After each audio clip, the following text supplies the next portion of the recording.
여러분, 이 시대에 교회를 가장 무너뜨리는, 교회에 가장 방해가 되는 요소가 무엇일까? 라는 질문을 한번 우리가 해볼 필요가 있을 것 같습니다. 이 시대의 교회를 가장 혼란스럽게 하고 이 시대의 교회의 가장 주적, 지금 우리가 군의 주적하면 북한이라고 말하잖아요. 그것과 같이 교회의 주적은 싸워야 될 대상은 누구인가? 교회는 누구와 싸워야 되고 어떠한 대상 때문에 교회가 부흥하지 못하고 계속 방해를 받는가? 라는 질문을 했을 때 그는 무엇일까? 라는 것에 대한 대답이 사람마다 다를 것 같아요.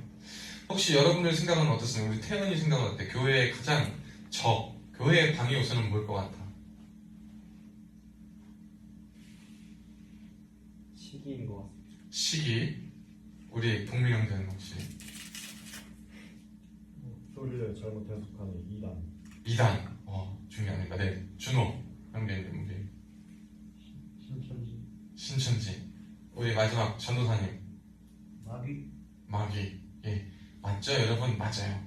요즘 교회들이요 프레임을 걸고 싸우는 것이 있습니다. 보수와 진보 진영으로 나뉘어서 보수 진영은 이슬람, 동성애, 또 여러 가지 뜨거운 감자들을 꺼내어서 정치 측면에서 그것이 교회를 무너뜨리는 것이다 라고 말합니다.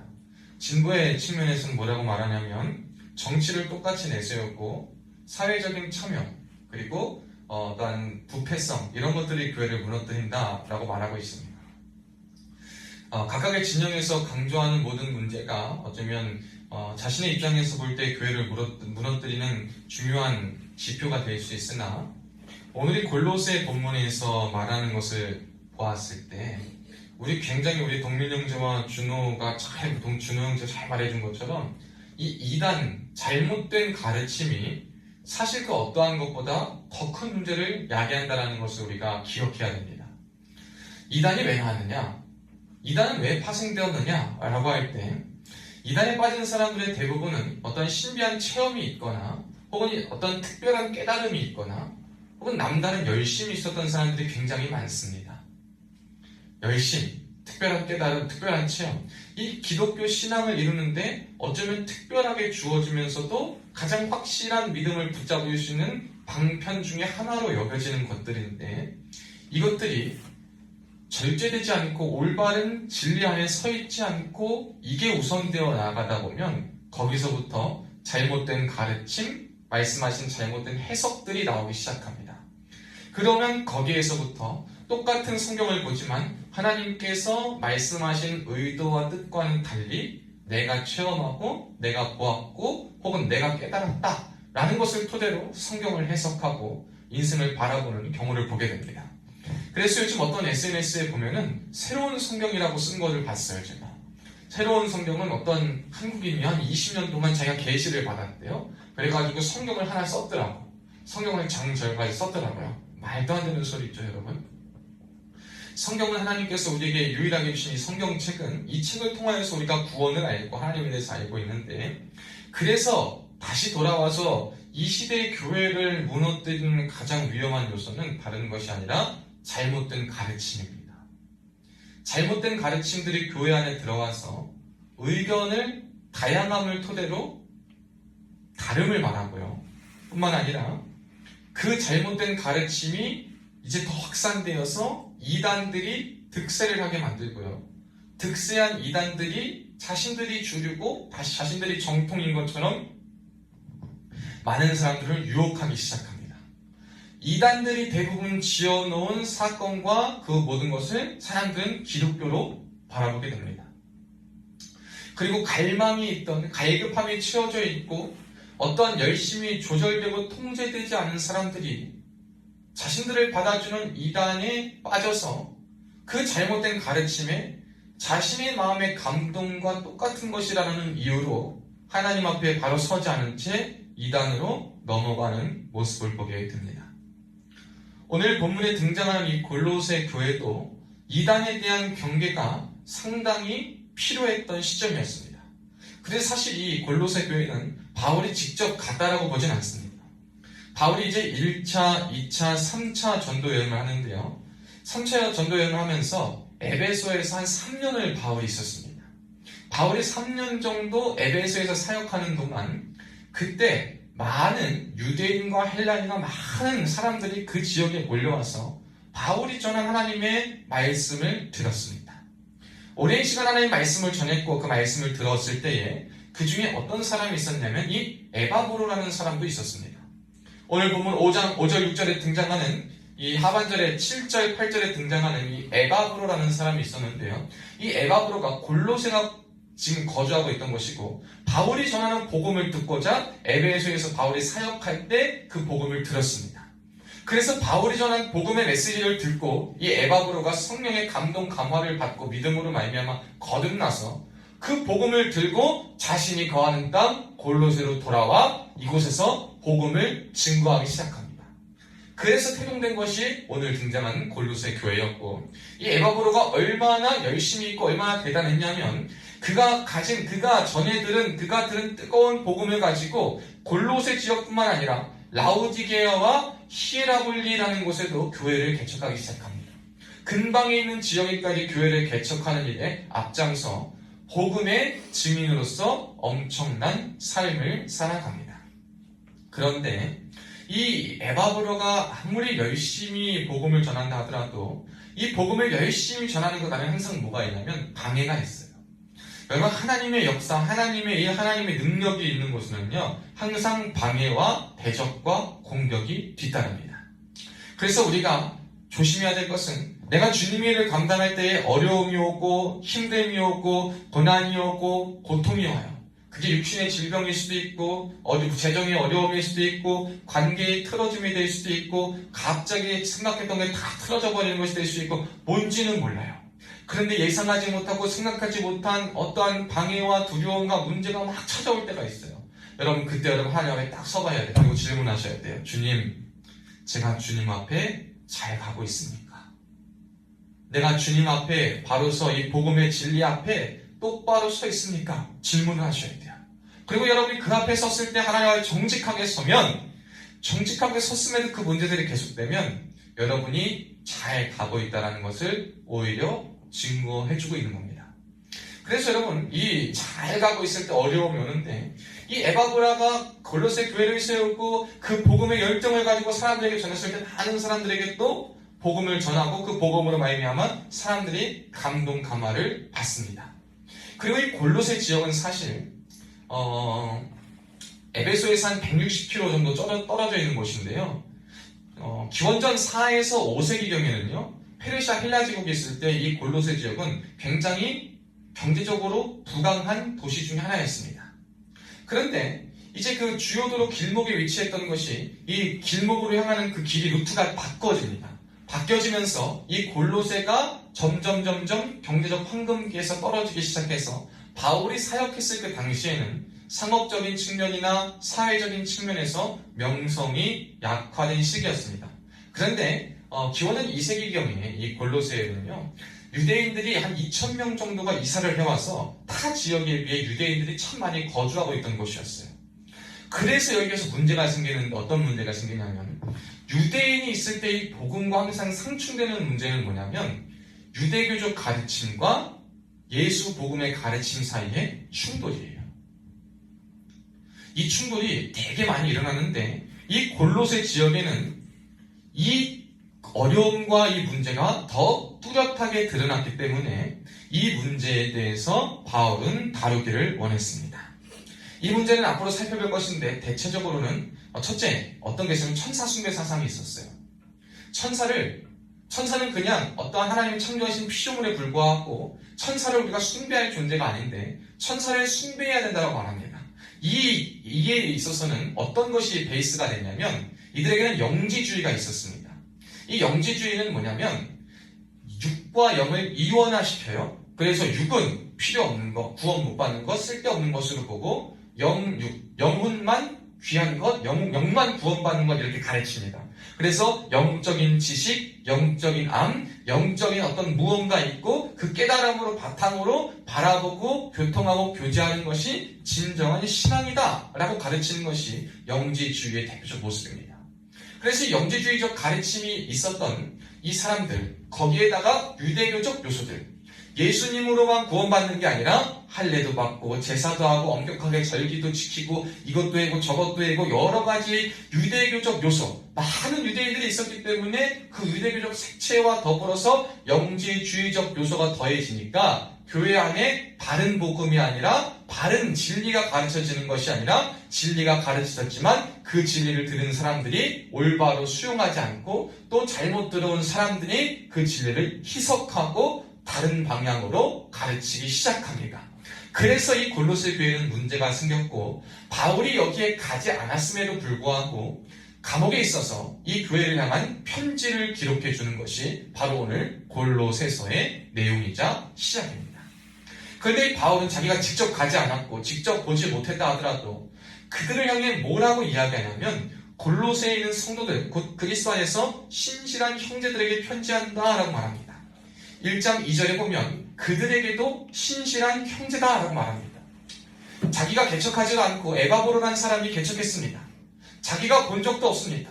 그러나 그들을 향해서도 그리스도 안에 있었고 믿음을 가지고 있는 사람들을 향해서 신실한 형제다라고 말하는 겁니다.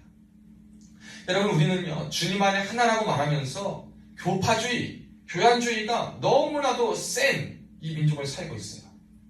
참 조심스러운 말이지만 여러분, 한국만 벗어나 보면 저도 합동측 장로교 우리나라에선 되게 주류를 이루는 교단 소속인데요. 이 장로교 합동측 세계 기독교 흐름 안에서는요 굉장히 극소수예요. 한 자릿수도 안 되는 퍼센테이지, 1, 2%밖에 안 되는 퍼센테이지예요.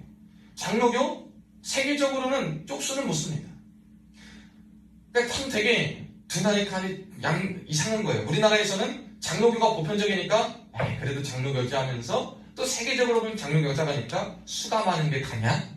진리에 가까운 게 하지. 이렇게 양쪽의 측면을 말하면서 어쨌든 자신들의 이런 이로움을 내세우는 것은 옳지 않아요. 그건 여러분, 우리가 바른 학문을 가지고 더 주님 닮아가게 노력한다고 말은 할 수 있지만 그렇다고 우리만 맞고 너는 틀렸다라고 말하는 것이 조금 잘못된 모습인데, 오늘날 이 교회 안에서도 교단과 교파주의로 얼마나 많이 갈라지는지 몰라요. 주님은 예수 그리스도를 믿는 자마다 한 형제요 한 자매다라고 말합니다.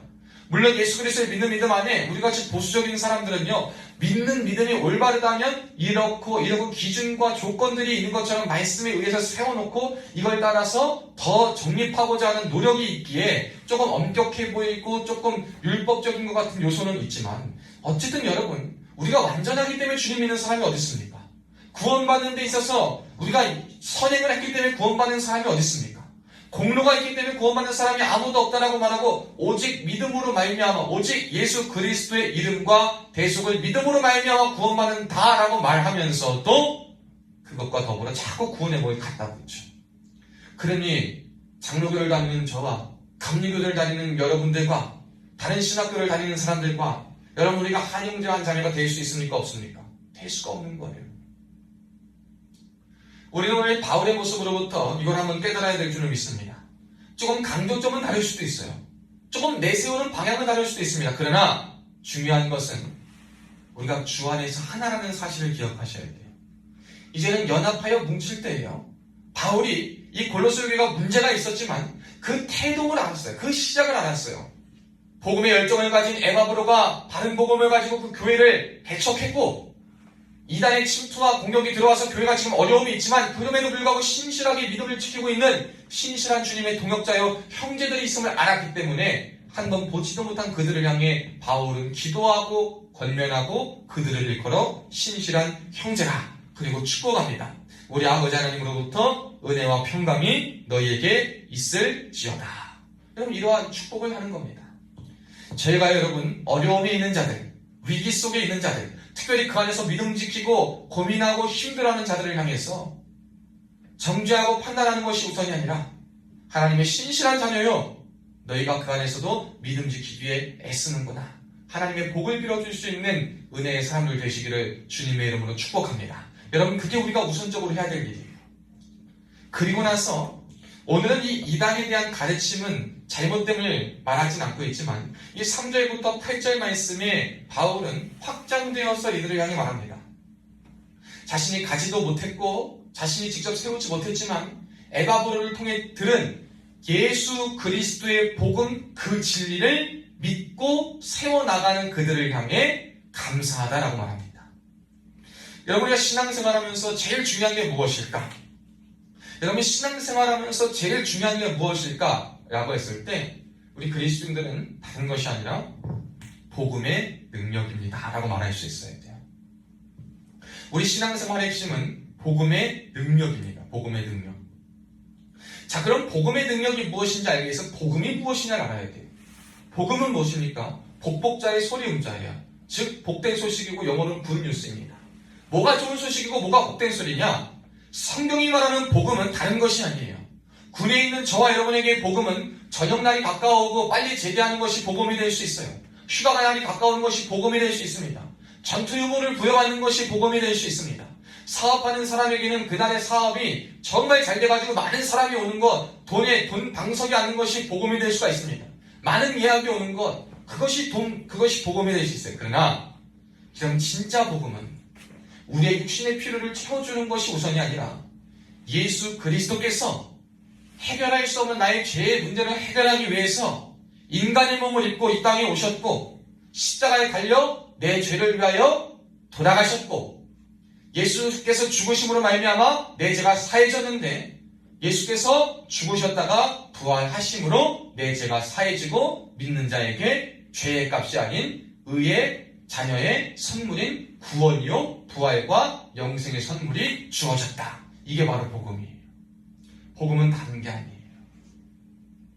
우리가 예수 믿으면서 복된 소리 좋은 소리 하면 응답받았다 뭐 했다라는 그게 복음이 아니에요. 여러분, 그게 진짜 복음이 아니에요. 진짜 복음은 예수님이 나를 위해 죽으셨고 죽으신 예수님이 살아나셨고 살아나신 예수님이 부활하셔서 승천하셔서 지금도 살아계시고 그래서 내 죄의 문제가 해결받고 나는 그를 믿으며 성화와 회개의 삶을 이루며 구원받은 자의 삶을 살아갈 때 나에게는 은혜와 구원의 역사가 내 삶에 펼쳐진다라는 것. 이게 바로 복음입니다. 그럼 이 복음을 믿은 자의 삶에는 뭐가 나타나면 불가능이 가능케 되는 일이 일어납니다. 이 복음의 능력은 이 복음을 믿는 자의 삶은 불가능이 가능케 돼요. 자유하지 못하던 것에서 자유함을 얻게 되는 일이 일어납니다. 회복치 못하던 일에서 회복함을 경험하게 돼요. 소망을 갖지 못하던 일에서 소망을 갖게 되는 일이 있습니다. 즉 복음의 능력은 변화를 우리에게 갖다 준다는 말입니다. 복음의 능력의 핵심은 저와 여러분에게 변화를 가져다 주는 것입니다. 어떠한 변화? 상태의 변화, 신분의 변화, 생각의 변화, 마음의 변화, 태도의 변화, 가치의 변화, 삶의 변화. 모든 요소들이 이루어져서 이 복음의 능력은 우리가 억눌렸던 것, 우리가 중요하게 생각했던 것, 우리가 정말 아파했던 것, 우리가 자유하지 못했던 것, 우리가 끊지 못했던 것, 우리가 힘들어했던 모든 것들에서부터 벗어나 자유케 되는, 해방케 되는 그 변화를 우리에게 가져다 주는 것이 바로 복음의 능력입니다. 그런데 이 복음의 능력을 그럼 어떻게 하느냐? 나 구원받았습니다. 너 구원받았습니다. 라고 말해서 될 게 아니잖아요. 말한다고 구원받은 게 아니에요. 너 구원받았어? 네, 저 구원받았습니다. 구원의 확신 있어? 구원의 확신 있습니다. 그럼 구원받은 거야? 라고 말할 수 있는 게 아니에요. 그 말을 하고 그 고백을 한다고 복음의 능력이 있고 복음으로 살 수 있고 구원받았다라고 말할 수 있는 게 아니에요. 그 복음의 능력과 모든 것은 뭐로 나타나냐면 열매로 나타나는 거예요. 그 열매 값이 오늘 골로새 교인들에게는 뭘로 나타나냐면 4절부터 5절에 나와요. 그래서 6절에 열매를 맺는다라고 말하죠. 4절부터 5절과 6절에 이렇게 말하는데 첫 번째 복음의 능력이 어떤 열매로 나타나냐면 믿음과 사랑과 소망으로 나타나는 거예요. 고린도전서 13장 13절에 보면 그런즉 믿음과 소망과 사랑은 다 중요하다고 합니다. 여러분이 믿음과 소망과 사랑, 여러분 열매로 확인할 수 있다 그랬는데요. 열매를 무엇을 맺을 것인가, 어떤 열매인가 라고 했을 때 우리는 열매를 하면 뭔가 보여주려고 그러죠. 눈에 보이는 것. 요즘 가면요, 여기 쑥이 있어서 쑥 캐고 달래 있어서 달래 캐고 막 이러더라고요. 눈에 보이는 거예요. 때가 되니까 얘가 자라서 그걸 탁 뽑아서 얘가 열매가 있구나, 이걸 얘가 어떤 먹을 수 있구나, 꽃이 피는구나, 열매를 맺는구나, 이걸 볼 수가 있어요. 그래서 우리가 열매를요, 어떻게 육안에 어떤 뚜렷이 보여지는 것으로 할 수 있는데 물론 그거는 증거가 될 수 있어요. 근데 중요한 건 오늘 본문이 말하는 이 열매 가운데 열매의 근간을 말하고 있는 거예요. 열매의 근간은 무엇이냐면 성령의 열매를 뭐라고 말하냐면 사랑과 희락과 화평, 인내와 자비와 양선, 충성과 온유와 절제다라고 9가지 열매를 말하는데 그 모든 것의 바탕이 되는 정신은 뭐냐면 믿음이요, 사랑이요, 소망이다라는 것을 말하고 있는 거예요. 내가 열매의 결과로 무엇을 했습니다가 아니라 진짜 열매 맺는 사람들은 뭘 따지고 뭘 보냐면 그 열매가 맺어지는 과정 속에서 어떤 믿음이 있었느냐, 어떠한 방법으로 했느냐, 그래서 어떻게 했느냐, 그게 무엇입니까? 성령의 인도를 받았느냐, 하나님의 인도를 받아서 그 일을 했느냐, 그 열매를 맺었느냐, 그게 바로 믿음의 측면이에요. 그리고 또 그 믿음의 열매를 맺기 위해서까지 어떠한 구체적인 방법으로 어떻게 표현을 하며 나아갔는가, 그게 사랑을 확인하는 방법이에요. 그리고 그 열매를 맺기 위해서 포기하지 않고 성실히 헌신하며 인내하며 나아갔는가, 그게 소망으로 열매 맺는 방법인 거예요. 오늘 본문은 저와 여러분에게 그걸 확인시켜 주는 거예요. 여러분, 믿음으로, 사랑으로, 소망으로 열매 맺는 것이 중요하다. 그냥 열매를 맺는 것이 아니에요. 세상에 있어도 세상의 열매를 맺을 수 있습니다. 땅에 붙어있기만 하면 열매를 맺을 수 있어요. 근데 우리는 어디에 붙어 있어야 되냐? 예수께 붙어 있어야 되는 거예요. 여러분이 예수께 붙어 있고 예수께 뿌리를 내리고 있는 그 믿음과 사랑과 소망으로부터 열매를 맺어야지만 하나님이 기뻐하시고 성경의 말씀에 따르는 것이고 이단과 잘못된 가르침에서 승리할 수 있고 주님의 자녀답게 살아갈 수가 있는 거예요. 예를 들어 표현하면 그거예요. 땅에 있습니다. 이 땅과 저 땅이 있어요. 이 땅에 하나님의 말씀이 잘 심겨진 이 땅에 그리스도의 마음과 그리스도의 복음이 있는 이 땅에 내 나무를 탁 내리는 거예요. 그럼 그 뿌리에서부터 복음의 뿌리를 내리면 믿음으로, 사랑으로, 소망으로 그것이 가지를 타고 올라옵니다. 가지를 타고 올라온 것이 그 자양분이 되어서 삶의 가지 속에 전가가 되어서 그걸 통해서 뭐가 맺어지게 되는 거냐? 열매를 맺어지게 된다는 거예요. 제가 말씀드리는 게 이겁니다. 열매가 맺어지기까지 믿음이 없이는 안 맺어지고 소망이 없이는 안 맺어지고 사랑이 없이는 맺어질 수 없다는 겁니다. 많은 이단의 가르침과 교훈들이 이 골로새 교회를 흔들려고 했지만 바울이 감사할 수 있었던 것은 그럼에도 불구하고 그리스도 예수 안에 너희의 믿음이 있었음에 감사합니다. 바울이 강조하는 것은 너희의 믿음이 유대교적 믿음에 근거한 것도 아니고 이단의 사상에 근거한 것도 아니고 그리스도 예수 안에 있었다라고 말하고 있는 거예요. 그리스도 예수 안에 있는 믿음, 율법이 아니고 정죄가 아니고 판단이 아니고 의가 아니고 공로가 아니고 오직 나를 위해 십자가에 달려 돌아가신 모든 사람이 저주하고 모든 사람이 죄악시 여겨서 함께 십자가에 못 박기를 기뻐했던 죄가 없지만 죄의 형벌을 대신 받아서 부활하신 가장 처참하고도 가장 모욕적인 죽음을 맞이하였지만 그 죽음이 끝이 아니라 부활로 승천하셔 다시 살아계신 그 예수 그리스도를 믿는 믿음, 그 믿음 안에 거하였기 때문이에요. 그래서 여러분이 열매를 맺고 그 복음의 능력을 가지고 살기 위해서는요, 여러분 배우고 확신한 일에 거해야 되는데 예수 그리스도의 안에서 배워야 돼요. 그러니까 시작과 끝과 과정이 그리스도가 돼야 돼요. 그래서 예수님의 능력이, 주의 은혜가 그 안에 어떻게 펼쳐지는가, 그 안에 어떻게 역사되는가, 그래서 성경을 통해 예수 그리스도를 내가 어떻게 바라보고 예수님의 마음과 그 성품을 닮아 예수 그리스도를 알아가며 그 뜻대로 인도를 받고 있는가. 이게 바로 우리의 믿음이에요. 다른 게 믿음이 아니에요. 우리가 예수 그리스도 안에 배우고 확신한 것, 대속의 은혜, 구속의 은혜, 그 은혜에 확실히 거하여서 흔들리지 않는 구원관, 흔들리지 않는 오직 예수의 공로 안에 우리가 거하여서 말씀을 배우는 거예요.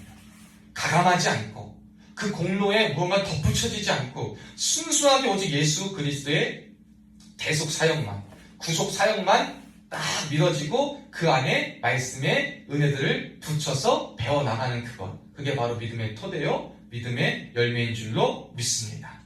그리고 두 번째로 뭐라고 그랬죠? 성도에 대한 사랑을 들었다. 자, 성도에 대한 사랑. 교회 안에 보면요, 연약한 사람이 있고 강한 사람이 있어요. 좋은 사람이 있고 나쁘다라고 평판이 드는 사람이 있습니다. 죄가 많은 사람이 있고 죄가 적어 보이는 사람이 있어요. 성품이 좋은 사람이 있고 성품이 나빠 보이는 사람이 있어요. 그런데 열매를 맺기까지는 그 모든 일에서 정죄하고 판단하고 특별한 방식을 요구하는 것이 아니라 구체적으로 사랑할 수 없지만 사랑하는 것, 담을 수 없지만 담으려고 하는 것, 표현할 수 없지만 사랑을 표현하려 하는 것. 여러분, 그리스도의 마음과 뜻이 무엇인가 한번 생각해 보면 돼요. 예수님이 오시기는 누구를 위해 오셨습니까? 모든 인류를 위해 오셨어요. 근데 그게 누구에게 적용돼요? 믿는 자에게 적용되는 거예요. 십자가 대속에는.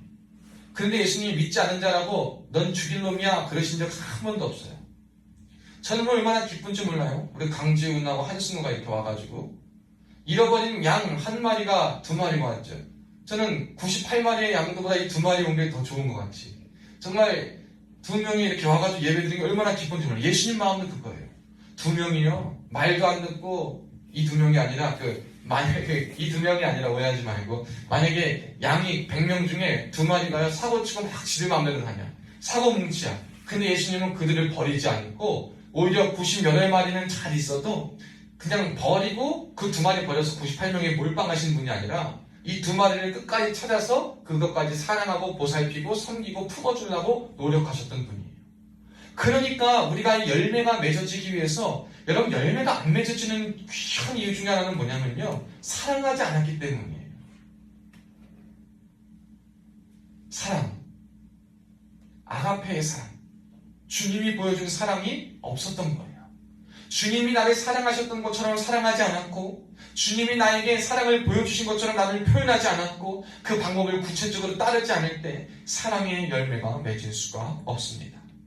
그래서 여러분 열매를 맺기 위해서 복음의 능력이 여러분 열매로 나타날 텐데 열매를 맺기 위해서 여러분이 그리스도의 사랑을 그 방법을 따르며 그걸 표현하며 나아갈 수 있기를 주님의 이름으로 축복합니다. 오늘 골로새 교인들은 그랬다라는 것입니다. 그리고 세 번째로는요. 너희를 위하여 하늘에 쌓아둔 소망으로 말미암습니다. 왜 바울은 감사하고 이들을 위해 축복하느냐? 여러분 이들이요 소망을 하늘에 쌓아두었다는 거예요. 그 말은 뭐냐면 하나님께서 역사하시고 하나님께서 약속하시고 하나님이 말씀하신 것에 대한 흔들리지 않는 굳건한 신뢰가 있기 때문인 거예요. 저는 감사한 건 어려서부터 옛날 복음성과 기도원 찬양들을 많이 불렀어요. 그 찬양과 고백에 보면 단순해요. 반드시 내가 너를 축복하리라. 낙심하면 실망치 말라. 부르짖으라. 응답하리라. 여러분 단순한 메시지예요. 요즘처럼 막 감정에 호소하지 않지만 성경 말씀에 의거해서 성경 말씀의 약속을 확신 있게 부르고할 수 있는 것이 있을 때 저는 너무 감사한 것이 그게 믿어지더라고. 믿어지는 거예요. 응답하시는 하나님, 역사하시는 하나님. 그러니까 이 소망과 하나님의 약속에 대한 말씀에 대한 굳건한 신뢰와 믿음이 있으면 어떻게 되냐면 현실이 어떻게 되든 인내하는 거예요. 주님은 이루시니까. 지금은 이래도 주님은 곧 이루실 거니까. 지금은 힘들어도 눈에 보이는 건 어려워도 상황은 안 좋아 보여도 하나님이 약속하신 것은 하나님이 분명 이루실 거니까. 이 믿음이 있는 거예요. 말씀에 대한 신뢰가 있는 거예요. 그러니까 상황이 어떻고 뭐가 해서 핑계대고 이리 빠지고 저리 빠지고 미꾸라지같이 살아가는 것이 아니라 상황이 그래도 상황을 변화시키는 분이 하나님이시요 언제 주님이 역사하실지 모르니까 매일이 주님의 때다. 즉 매일 인내합니다. 매일 성실히 살아가는 거예요. 낙심하지 않아요. 오늘 일어날 것 같다 하더라도 안 일어났다 하더라도 낙심하지 않아요. 왜? 주님의 때가 오늘이 아니었음을 알기 때문에. 내 때가 급해서 오늘 응답이 안 되면 좀 힘들 수는 있지만 그건 주님 제 때였습니다. 주님의 때는 그때가 아니었군요. 이러면서 하루를 또 살아갈 수가 있는 거예요. 그래서 또 헌신을 할 수가 있는 거예요. 주님 저 언제까지 성실하게 살아야 됩니까? 언제까지 헌신해야 됩니까? 내가 다시 올 때까지. 그날이 언제입니까? 너도 모르고 내가 알려줄 수 없지만 그때까지 너가 내 약속과 내 말씀과 내 은혜를 의지하여서 믿음으로 살아가라. 네 주님 제가 살겠습니다. 이게 바로 소망의 믿음이에요. 소망. 이 소망이 있었기 때문에 이 골로새 교인들은 바울이 이들에게 직접 가지 않아도 복음이 그들에게 전해졌을 때 위대한 선생이 아니라 복음 자체가 능력이 되어서 믿음과 사랑과 소망으로 열매를 맺게 되었다라는 것입니다. 사랑하는 여러분, 예수 그리스도에게 뿌리를 내릴 때 열매가 맺어집니다. 그래서 여러분, 첫째로는 예수 그리스도께 뿌리를 내리시고 예수 그리스도의 뿌리를 내린 다음에 그 뿌리를 내린 예수 복음을 믿으시길 바라요. 매일의 삶 속에 예수님을 믿으셔야 돼요. 오늘도 내가 살아갈 때 나에게는 약점이 있고 어려움이 있고 죄가 있고 문제가 있고 힘듦이 있지만 오늘도 나를 위해 십자가에 대신 죽어주신 예수님의 능력이 보혈의 피가 나의 삶을 깨끗게 하시고 나의 삶을 붙잡아 주시고 나를 승리케 하시고 나와 함께 하심을 내가 뭐합니다? 믿습니다. 내가 그 믿음 가지고 살겠습니다. 오늘 내가 그 보혈의 뿌리를 내려 하루를 살아가겠습니다. 그래서 믿음으로 사랑으로 소망으로 오늘 하루의 열매를 맺겠습니다. 이렇게 고백하는 거예요. 여러분, 이게 복음의 능력으로 살아가는 그 단계예요. 그리고 두 번째 복음의 능력은 뭘로 나타나냐면 6절에 이렇게 말합니다. 너희가 듣고 참으로 하나님의 은혜를 깨달을 날부터 너희 중에서와 같이 또한 온 천하에서도 열매를 맺어 자라는도다. 여러분이 하나님의 사랑 한 사람 한 사람의 열매가 맺어지면요, 그게 개인의 차원에 머물지 않고 온 세계까지 확장이 된다는 거예요. 이건 성경의 말씀이에요. 그래서 여러분, 저는 기대가 되는 게 뭐냐면 특별히 준우가 말입니다. 미국 가잖아요. 미국 가기 전에 말씀의 뿌리를 내리고 말씀의 능력을 믿고 기도하면 거기에서도 그 말씀 가지고 나가면 미국에서도 이 복음의 능력이 나타납니까? 나타납니까? 나타나요. 준우를 통해서 미국이 무슬림이 되고 다인종이 되고 예수 떠난 사람 많지만 이 한 사람이 변화되어 그 미국 땅에 가면 이 한 사람으로 말미암아 그 땅이 주님의 땅으로 변화되는 역사가 일어나는 거예요. 나는 기도하고 기대합니다. 준우는 못해. 그러나 준우가 예수님 의지하여서 매일 살아가면 복음의 능력으로 할 수 있습니까? 없습니까? 있어요. 열매가 준우를 떠나 준우를 통하여서 미국을 넘어서 미국의 전주로 확장되는 거예요. 준우가 있는 도시만 한 것이 아니라 52개의 주가 다 확장되어서 준우를 통해 또 만나는 사람이 열매가 맺으면 또 바뀌는 거예요. 태연이가, 지훈이가, 우리 우빈 형제가, 동민 형제가 군 사역하면서 가는 곳마다 이게 복음의 씨가 풀어지면 이 나라의 민족이 변화되는 것은 문제가 없는 거예요. 그러니 여러분, 여러 사람 붙들러 사는 것보다도 여기에 있는 사람의 한 사람 한 사람에 집중해서 우리가 먼저 제일 언제 할까가 아니라 내가 먼저 그리스도에게 뿌리를 내려 열매를 맺고 나면 그 열매는 확산이 되고 그 열매는 확장이 되어서 성장하여 세계에 이르게 될 수 있다는 것을 믿으시기를 주님의 이름으로 축복합니다. 열매는요, 자라는 것이 특성이에요. 열매는 나에게만 있는 것이 아니라 다른 사람에게 유익을 줍니다. 그 유익을 주는 그 사람이 가서 또 그걸 가지고 어디다 뿌리를 내리면 그게 또 자라게 돼 있어요. 그게 누가 아니야? 내가 먼저 열매가 맺어지면 내가 그 열매가 되어서 나로부터 시작되는 그것이 다른 사람에게까지 확장되고 다른 지역에까지 확장되고 그래서 열매를 맺어 자라게 되는 역사가 일어난다. 성경은 저와 여러분에게 말하고 있는 줄로 믿습니다. 그러니까 이 복음의 능력은요, 굉장한 거예요. 그러니 여러분, 가장 위대한 방법이 뭐냐? 기도라는 거예요. 이 복음의 능력이 내게 확산될 수 있게끔, 나로부터 출발할 수 있게끔, 복음의 능력이 믿어질 수 있게끔 말씀과 기도로 어떤 것이든 시작하면 그것은 열매가 맺어지고 그 열매가 믿음과 소망과 사랑에 의해서 양육받아 자라서 열매를 맺으면 그것은 확장되는 것은 시간 문제인 줄로 믿습니다. 그러니 여러분, 우리가 먼저 정비해야 돼요. 우리가 먼저 정돈해야 돼요. 내가 먼저 그리스도 안에 뿌리를 내렸는가? 복음의 능력 안에 거하는가? 복음 안에 살고 있는가? 믿음과 사랑과 소망으로 살아가고 있는가? 우리가 이걸 점검해야 돼요. 그러면 여러분 복음이 확산될 줄로 믿습니다. 그럼 저는요, 그러니까 우리 하지원도 창원 가서 예수님 믿잖아요. 믿지 않던 사람 하나가 창원 가서도 예수님 믿게 되는 역사가 일어납니까? 안 일어납니까? 일어나는 거예요. 파주에서 시작되어서 창원까지 가는 거예요. 제가 필리핀 선교 왜 갑니까? 여기서 있었던 믿음이 필리핀 가서도 하나님 역사하니까 세계로 갈 수 있는 거예요. 내가 뭐 하지 못해도 여러분도 할 수 있어요. 그리고 그게 복음의 능력이에요. 여러분이 할 수 있고 여러분이 가능해서가 아니라 하나님께서 여러분에게 힘과 능력을 주시면 그 능력이 우리를 움직이고 역사한다는 겁니다. 여러분, 그러기 위해서 뭐가 있었습니까? 7절에 보면 이와 같이 우리와 함께 종된 사랑하는 에바브로에게 너희가 배웠나니 그는 너희를 위한 그리스도의 신실한 일꾼이요 성령 안에 너희 사랑을 우리에게 알린 자니라. 저는 그래서 여러분이 기도할 때 오늘의 말씀을 통해서 또 한 번 기도해야 될 것은 여러분, 복음의 능력이 정말 중요한 것은 맞지만 그 복음의 능력이 전파되기까지 바울이 먼저 복음 안에 회심하였고 복음의 능력에 무장되었어요. 바울로부터 복음을 들은 누가 있었습니까? 에바브로가 있었어요. 에바브로가 성령에 감동되어서 그의 열심과 열매를 통해서 뭐가 됩니까? 골로새와 여러 지역의 교회를 세우는 거예요. 하나님 앞에 헌신되어 하나님께 붙들린 한 사람이 참 중요하다는 거예요. 누가 그것이 돼야 되겠느냐? 오늘 주님이 누구를 찾느냐? 오늘 이 시대의 에바브로가 누가 되겠느냐? 오늘 이 시대의 바울이 누가 되겠느냐? 저와 여러분이 되어야 할 줄로 믿습니다. 우리가 되어야 돼요. 여러분, 주님께서 원하시는 것이 바로 그거예요.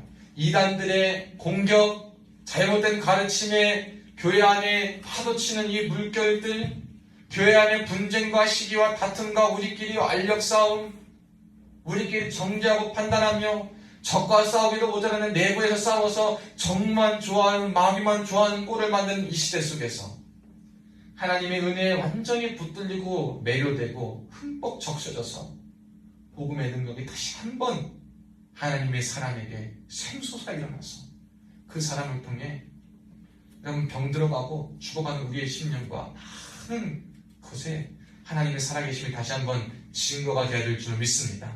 성령 안에서 그 하나님의 사람들끼리 연합하고 하나 될 수 있도록 돕는 그 은혜가 필요해요. 여러분, 그 역할을 잘 감당하시기를 주님의 이름으로 축복합니다.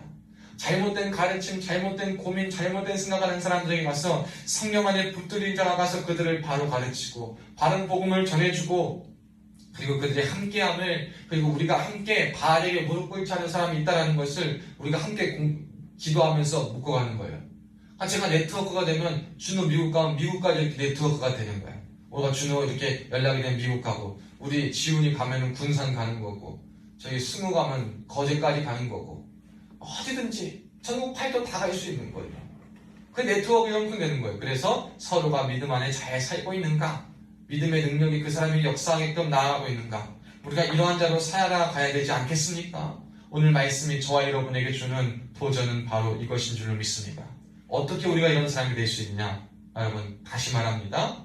복음의 능력이 역사할 때 가능합니다. 복음의 능력의 기원은 뭐다? 예수 그리스도에 대한 구속에 대한 분명한 믿음과 확신이에요. 그 예수 그리스도를 통한 믿음 안에 배우고 확신에 거하고 예수 그리스도의 마음과 사랑으로 섬기며 베풀며 표현하며 주님의 약속을 믿으며 끝까지 성실하고 인내하며 헌신하며 살아갈 때 여러분의 개인의 삶에 복음의 능력으로 말미암은 열매가 맺어집니다.